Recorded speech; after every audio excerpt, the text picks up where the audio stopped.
پوری کتاب الکفایہ، اس میں میں نے حدیث ولایت علی کی، من کنت مولاہ فعلی مولاہ، اس حدیث کے 153 طرق حدیث کے اسانید جمع کی، 153 طرق حدیث کے جمع کی اس کتاب میں۔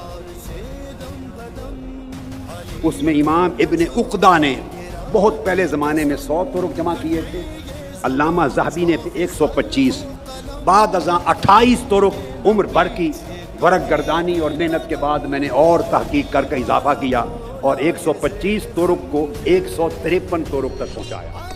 صرف یہ ایک حدیث، من کنت مولاہ فعلی مولاہ، جس کا میں مولا ہوں اس کا علی مولا ہے۔ اس کا مطلب کیا تھا؟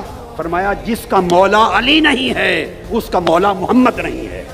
یہ سمجھانا چاہ رہے ہیں، جو علی کو مولا نہیں سمجھتا وہ مجھے اپنا مولا نہ جانے، میں اسی کا مولا ہوں جس کا علی مولا ہے، اور جس کا میں مولا ہوں اسی کا علی مولا ہے۔ میرا مولا ہونا اور علی کا مولا ہونا ایک ہے۔ مومن وہ ہے جس کی موالات نبی کے ساتھ بھی ہے اور علی کے ساتھ بھی ہے، جو کہے کہ نبی کے مقابلے میں تو میں کسی اور کو کھڑا نہیں کرتا، مگر علی کے مقابلے میں کسی اور سے زیادہ عقیدت مندی اور نیاز مندی کا اظہار کرتا ہوں، تو شرم کی بات ہے، اس کا علاقہ نبی سے بھی جڑ گیا۔